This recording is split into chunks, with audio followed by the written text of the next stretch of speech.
చందకారణ్యంలో కర్పూరగౌరము అను సరస్సు ఉన్నది. ఆ సరస్సులో మందరడు అను తాబేలు ఉంటున్నది. దానికి సమీపంలో ఒక పెద్ద చెట్టు పైన లఘుపతనకుడు అను కాకి ఉంటుంది. చెట్టు క్రింద కలుగులో హిరణ్యకుడు అను ఎలుక నివసిస్తున్నది. అత్వంలో చిత్రరాంకుడు అను జింక ఉంది. ఈ కాకి, ఎలుక, జింకలు తాబేలుకు మిత్రులు. అవి ప్రతిరోజు సరస్సు వద్ద కలుసుకొని కబుర్లు చెప్పుకుంటూ ఉంటాయి. ఒకరోజు ఆహారం కోసం వెళ్లిన జింక సాయనమయం అవుతున్నా తిరిగి రాలేదు. దాని మిత్రులైన తాబేలు, ఎలుక, కాకి ఆందోళన చెందాయి. ఉంతసేపటికి జింక ఇంటికి రాకపోయేసరికి కాకి మిగిలిన ఇద్దరికి చెట్టు జింకను వెతకటానికి బయలుదేరంది. అది ఆకాశంలో ఎగురుతూ అడవి మొత్తం వెతికింది. దానికి ఒక చోట జింక కనిపించింది. కాకి కిందికి దిగి జింక వద్దకు వచ్చింది. జింక వలలో చిక్కుకుని బాధపడుతున్నది. కాకి జింకతో, ఏమిటిది మిత్రమా? ఈ వలలో ఎలా చిక్కుకున్నావ్ అన్నది. అప్పుడు జింక, విధి విలాసము మిత్రమా. నేను ఆహారం కోసం వెతుకుతూ చూడక ఈ వలలో చిక్కాను. ఎంత ప్రయత్నించినా వల నుంచి బయటపడలేకపోయాను. నీవు కనిపించిన తర్వాత నాకు ధైర్యం వచ్చింది. నన్ను ఈ ఆపద నుండి నువ్వే రక్షించాలి అన్నది. కాకి జింకతో, మిత్రమా భయపడవద్దు. నేను వెళ్ళి హిరణ్యకుడిని తెస్తాను. అతడు తన వాడి పళ్లతో వల త్రాళ్లను తెంచి నిన్ను విడిపిస్తాడు అని ఎగిరింది. కాకి ఆకాశంలో ఎగురుతూ ఎలుక, తాబేలు వద్దకు వచ్చింది. అది జింక కోసం వెళ్లిన కాకి రాక కోసం ఎదురు చూస్తున్నారు. వారు కాకిని చూడగానే ఆతృతగా, జింకను చూసావా అని అడిగారు. కాకి అడవిలో తాను చూసిన విషయామును చెప్పింది. అది ఎలుకతో, హిరణ్యకా, నీవు వెంటనే నా వీపు మీద ఎక్కు, నిన్ను త్వరగా జింక వద్దకు చేరుస్తాను అన్నది. ఎలుక సరే అన్నది. ఇరువురు మరుక్షణంలో జింక వద్ద ఉన్నారు. ఎలుక తన వాడి పండ్లతో వల త్రాళ్లను తెంపింది. జింక వల నుండి బయటపడింది. జింక, కాకి, ఎలుక సరదాగా కబుర్లు చెప్పుకుంటూ ఇంటికి బయలుదేరాయి.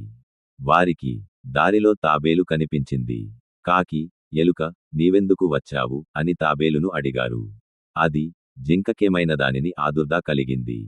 ఒక ఉండబట్టలేక వచ్చాను అన్నది. జింక, మీ వంటి మంచి వారు నా స్నేహితులు కావటం నా అదృష్టం అన్నది. మిగిలిన వారు అవసరం వచ్చినప్పుడు ఆదుకోవదే అసలైన స్నేహితుడు. ఇందులో మేము ప్రత్యేకంగా చేసింది ఏమీ లేదు అన్నారు.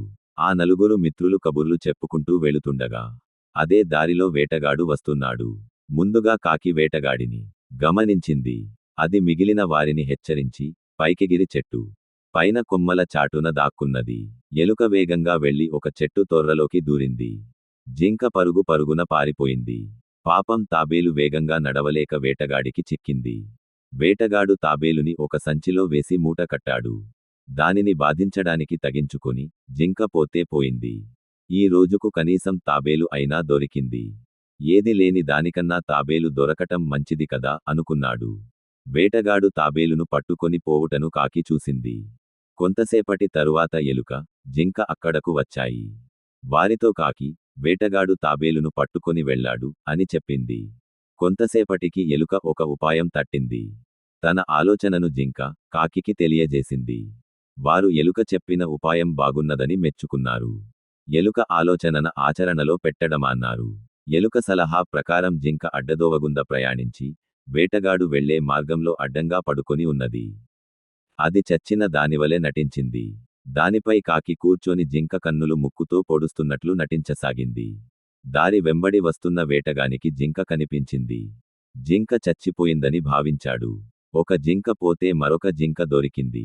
ఈ రోజు నా పంట పండింది అనుకుని వేటగాడు తాబేలు ఉన్న సంచిని క్రింద పెట్టి జింక కోసం వెళ్ళాడు.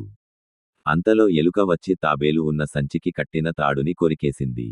సంచిలో నుండి తాబేలు బయటకు వచ్చి గబగబా ప్రక్కన ఉన్న చెరువు వైపు నడిచి నీటిలోకి పారిపోయింది. వేటగాడు జింకను సమీపించగానే కాకి ఆరుస్తూ పైకెగిరింది. వెంటనే జింక కూడా లేచి నిలచుండి వెనుకకు పరుగెత్తింది. వేటగానికి జింక అందలేదు. అరే, జింక చచ్చినట్లు హరించి నన్ను మోసం చేసింది అని వేటగాడు అనుకున్నాడు. అతడు వెనుతిరిగి తన సంచి వద్దకు బయలుదేరాడు. అతనికి చెరువు వద్దకు వెళుతున్న తాబేలు కనిపించింది. అతడు దాని వద్దకు వెళ్లి చూసేసరికి అది చెరువులోని నీటిలో మునిగింది. తాబేలు నీటిలో వేగంగా ప్రయాణించి చాలా దూరం వెళ్ళింది. వేటగానికి తాబేలు కూడా చిక్కలేదు. ఒకదాని కోసం వెళ్లి ఉన్న దాన్ని కూడా పోగొట్టుకున్నాను అని బాధపడుతూ వేటగాడు ఇంటికి వెళ్ళాడు. కాకి, ఎలుక, జింక, తాబేలు తమ నివాసాలను చేరుకున్నాయి. అవి కలిసిమెలిసి ఆనందంగా జీవించాయి.